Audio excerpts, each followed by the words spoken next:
মাত্রই ৩-৪ ঘন্টার মধ্যে কি ঘটলো যে রাজ্যপাল পদত্যাগ করলেন? তাহলে কি এসআইআর না হলে ভোট হবে না? যদি তর্কের খাতিরে রাষ্ট্রপতি শাসন হয়, তাহলেও কিন্তু তদারকি সরকার হিসেবে মমতা বন্দ্যোপাধ্যায় সরকারকেই রাখতে হবে।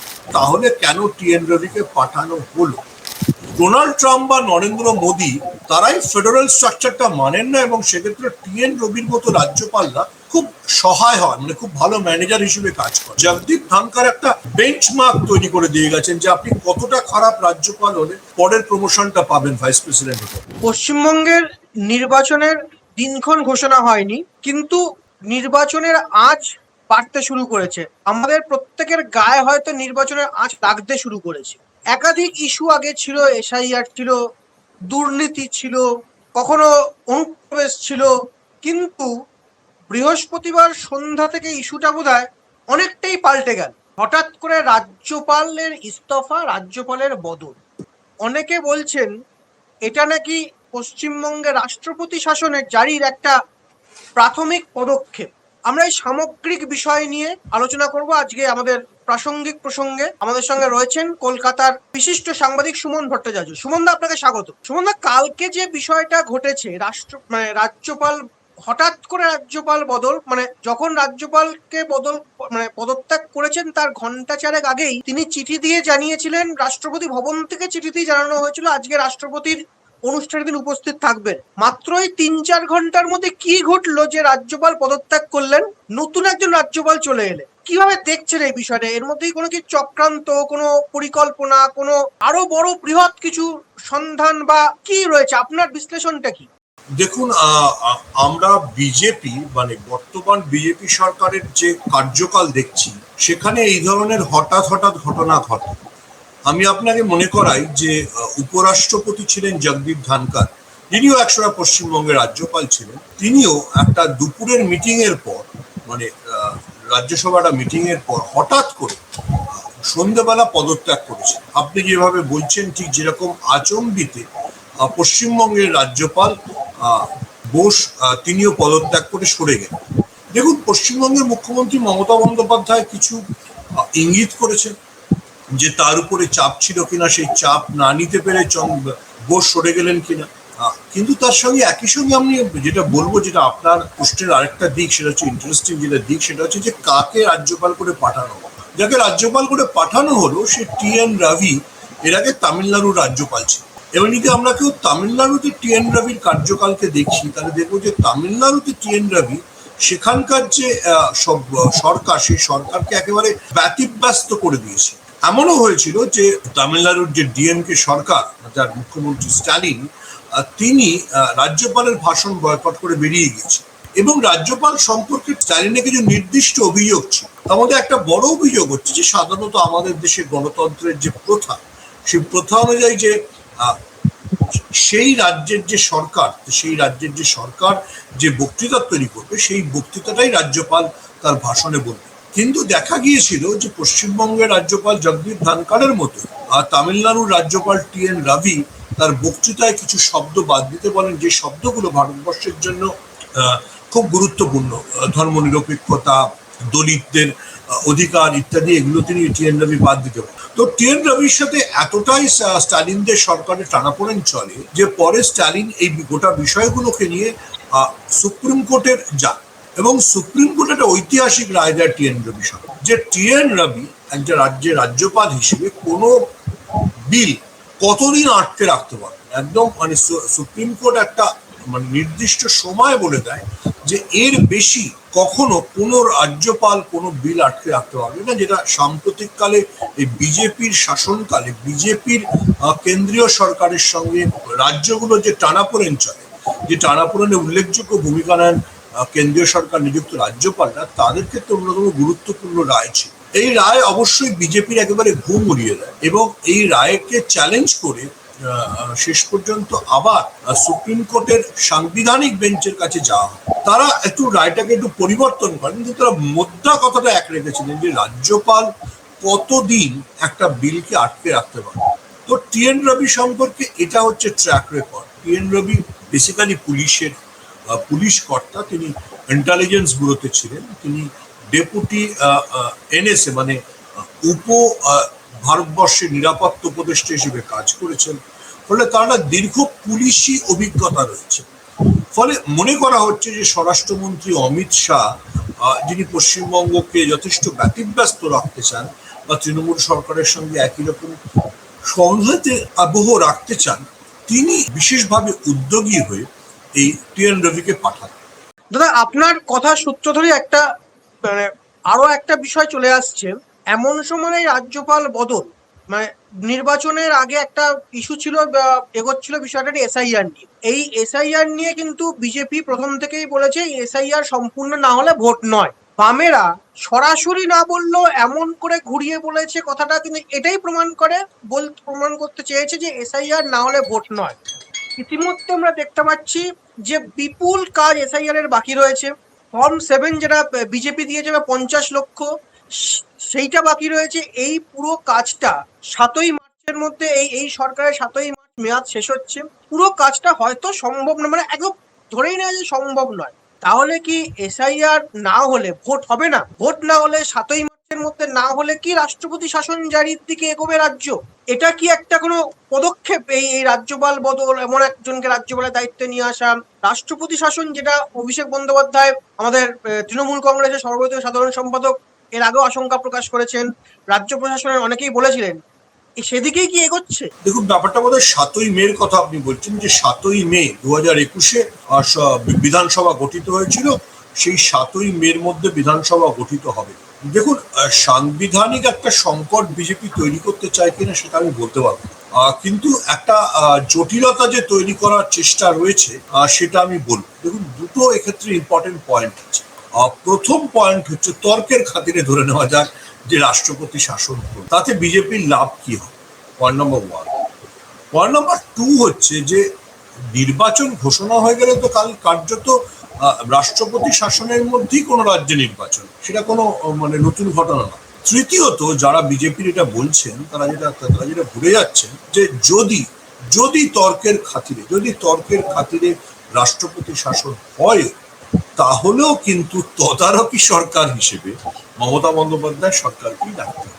ভারতবর্ষের সংবিধান তা বলে, যদি সেটাকে কোনো ব্যতিরেক হয়, যদি কোনো ব্যতিক্রম হয়, তাহলে কিন্তু সুপ্রিম কোর্টে মামলা হবে। এবং এখনো অব্দি সুপ্রিম কোর্টের যা ট্রেন্ড, আমি লাস্ট অরুণাচলের কথা মনে করিয়ে দেবো, সেক্ষেত্রে কিন্তু সুপ্রিম কোর্ট পুরনো সরকারকেই বহাল রাখার জন্য বলবে। ফলে রাষ্ট্রপতি শাসনটা, যেটা বিজেপি বা শুভেন্দু অধিকারীর মতো নেতারা বলেন, সেটা কিন্তু টেকনিক্যালি সম্ভব নয়।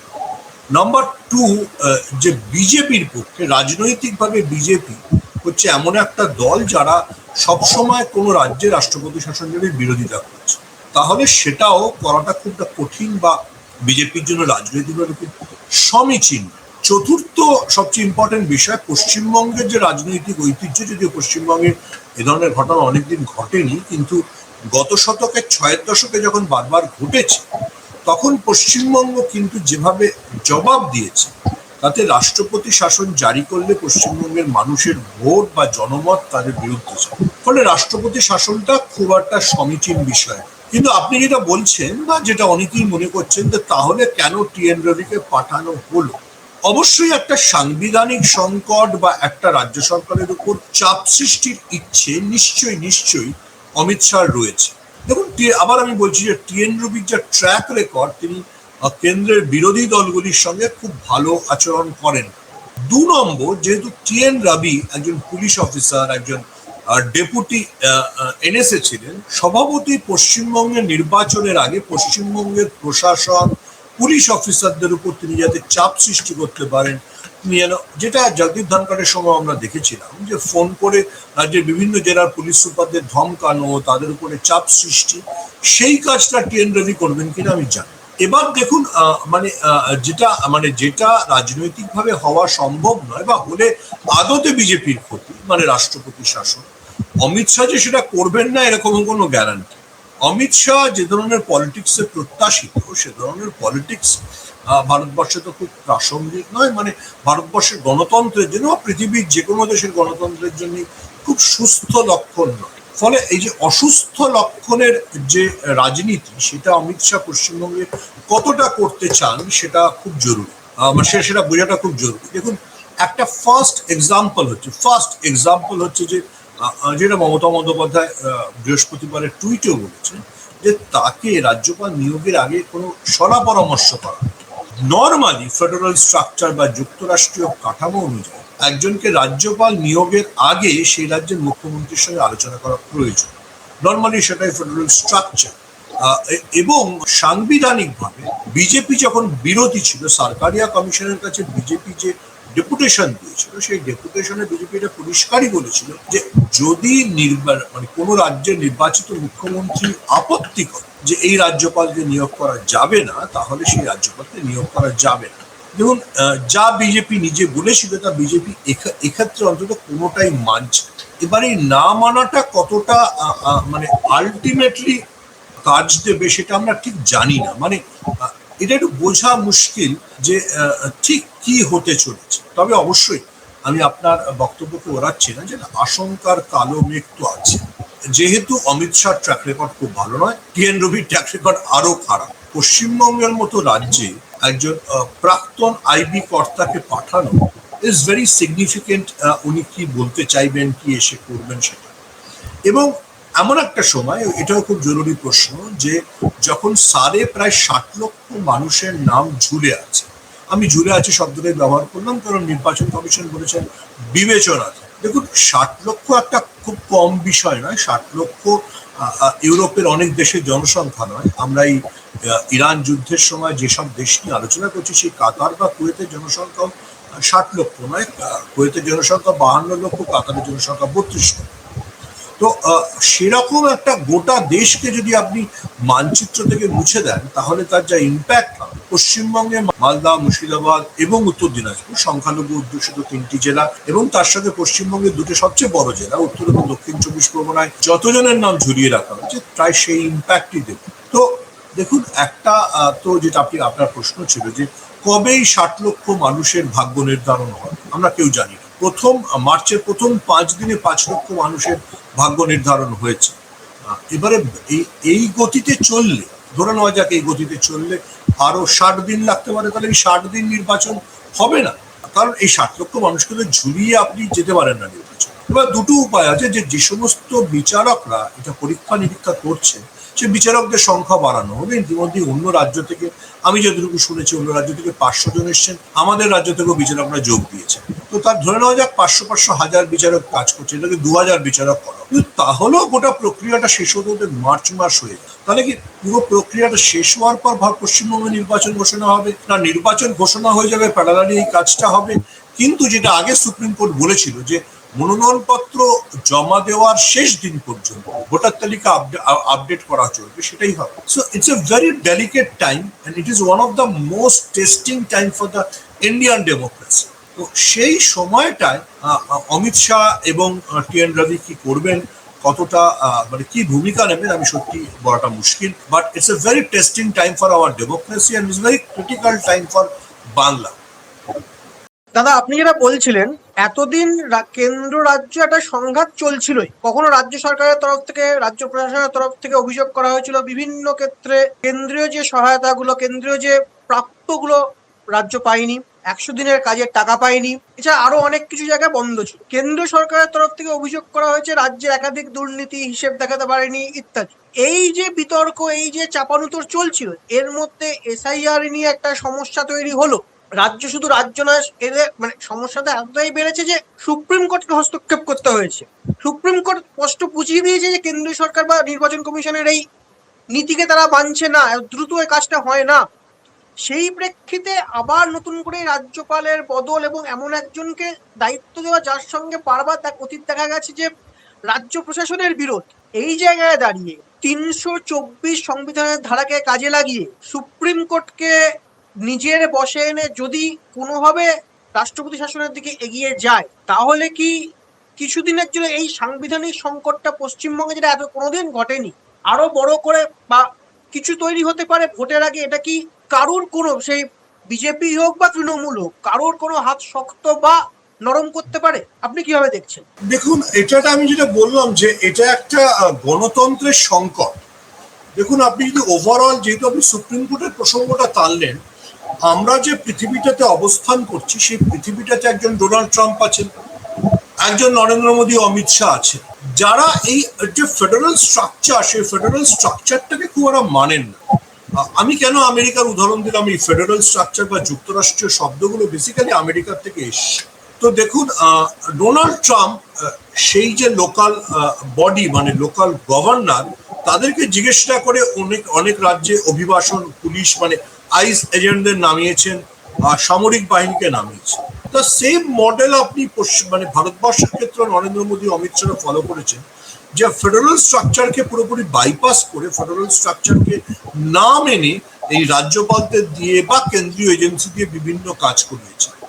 আমেরিকা তো বারবার মানুষকে সুপ্রিম কোর্টে যেতে হচ্ছে। আমেরিকার একটা সুবিধে বা ভালো বা খারাপ দিক হচ্ছে যে আমেরিকার সুপ্রিম কোর্ট মোটামুটি, আপনি জানেন যে আমেরিকার জাজেদের মধ্যে এতজন রিপাবলিকান, এতজন ডেমোক্র্যাট, ফলে আপনি আমেরিকায় কি ধরনের রায় আসবে জানেন। ভারতবর্ষে যেহেতু জাজেদের চরিত্র আমরা জানি না, শুধু জানি প্রশান্ত ভূষণ যখন টুইট করে যে জাজেরা কোনো বিশেষ বিমানে করে দিল্লি থেকে আহমেদাবাদ যান, তখন আমরা জাজেদের ইন্টিগ্রিটি নিয়ে আমাদের প্রশ্ন। এবার আপনি জাজেদের কাছে যাবেন কি যাবেন না, that's a secondary question. First হচ্ছে যে এই যে ডোনাল্ড ট্রাম্প বা নরেন্দ্র মোদী, তারাই ফেডারেল স্ট্রাকচারটা মানেন না, এবং সেক্ষেত্রে টি.এন. রবির মতো রাজ্যপালরা খুব সহায় হয়, মানে খুব ভালো ম্যানেজার হিসেবে কাজ করে। যেটা আমি মনে করাবো আপনাকে, এই রাজ্যপালরা যেটা সবচেয়ে খারাপ করেন, যে যেটা পশ্চিমবঙ্গে বোস করে গিয়েছেন, সেটা হচ্ছে শিক্ষাক্ষেত্রটাকে একদম ধ্বংস করে দেন। যেহেতু বিশ্ববিদ্যালয়ের উপাচার্য নিয়োগের একটা দায়িত্ব এদের থাকে, আপনাকে মনে রাখতে হবে যে উপাচার্য নিয়োগ নিয়ে পশ্চিমবঙ্গে যে টানাপোড়েনটা হয়েছে, সেটাও সুপ্রিম কোর্ট পর্যন্ত গিয়েছে। শেষ পর্যন্ত সুপ্রিম কোর্টের একজন প্রাক্তন প্রধান বিচারপতিকে নিয়ে গঠিত প্যানেল পশ্চিমবঙ্গের উপাচার্যদের বেছেছে। আচ্ছা, it's not a new thing. মানে টি.এন. রবিও তামিলনাড়ুতে সেম ট্রাবল দিয়েছে, মানে একেবারে কপি বুক ট্রাবল দিয়েছে, ঠিক আছে? তো তাহলে আপনি টি.এন. রবির কাছ থেকে প্রত্যাশা করবেন উনি পশ্চিমবঙ্গে এসে মানে সেই ট্রাবল দেওয়ার পরিমাণটাকে বাড়াবে। দেখুন, গুড ব্যাড অথবা আগলি, যেভাবে আপনি মানে বলুন, সেই ক্লিন্ট ইস্টউডের বিখ্যাত সিনেমাটার মতো জগদীপ ধনকর একটা বেঞ্চমার্ক তৈরি করে দিয়ে গেছেন যে আপনি কতটা খারাপ রাজ্যপাল হলে পরের প্রমোশনটা পাবেন ভাইস প্রেসিডেন্ট হতে। তো সেই পথে বোস ছিলেন, সেই পথে টি.এন. রবি হাঁটতে পারেন। But the irony of the entire story is যে জগদীপ ধনকরকেও একদিন উধাও হয়ে যেতে হয়েছিল। তিনি কোথায় গেছিলেন কেউ জানেন না। বোসকেও উধাও হয়ে যেতে হলো। তিনি কেরলমে গেলেন না, মানে সঞ্জু স্যামসনের ম্যাচ দেখতে চলে গেলেন আমরা জানি না। তেমনি যারা আপনি যখন শাসকের, মানে কেন্দ্রীয় সরকারের প্রতিনিধি হিসেবে, যদিও বিজেপি যে পুরনো টার্মটা ব্যবহার করতো সেটা করলে ভালো হয়, কেন্দ্রীয় সরকারের এজেন্ট হিসেবে আপনি ফেডারেল স্ট্রাকচারকে এরকম ধ্বংস করার চেষ্টা করবেন, তখন কিন্তু আপনার নিজের ভাগ্য কবে কি হবে কেউ জানে। অনেক ধন্যবাদ দাদা। মানে এখনো 7ই মে আসতে বেশ কিছুদিন বাকি, 2 মাস বাকি রয়েছে। আজকে 6 তারিখ। এই ভোটের ঘোষণা হয়নি। এই 2 মাসে বোধহয় আরো অনেক কিছু পরিবর্তন, আরো অনেক কিছু তর্ক বিতর্ক, চাপানুতর আসবে। আমাদের সেদিকে নজর থাকবে। সব থেকে বড় কথা, এর মাঝে ভোট ঘোষণা হলে কোন দিকে এগোবে সেই দিকে আমরা নজর রাখবো।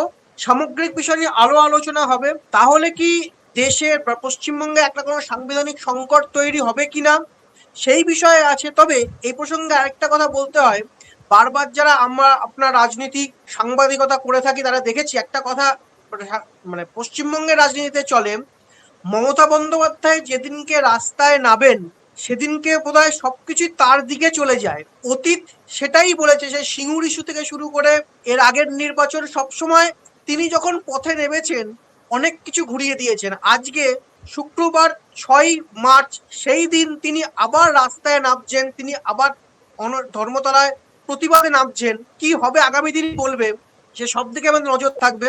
অনেক ধন্যবাদ সুমনদা আপনাকে। আমাদের এই আলোচনার সঙ্গে আপনারা যারা সহমত বা বিরুদ্ধ মত, আপনারা কি মনে করছেন, পশ্চিমবঙ্গে কি পরিস্থিতি তৈরি হচ্ছে আমাদের জানান। আর আপনাদের মতামতই আমাদের এগিয়ে চলার, আমাদের আরো আলোচনা করার অক্সিজেন যোগাবে। অনেক ধন্যবাদ।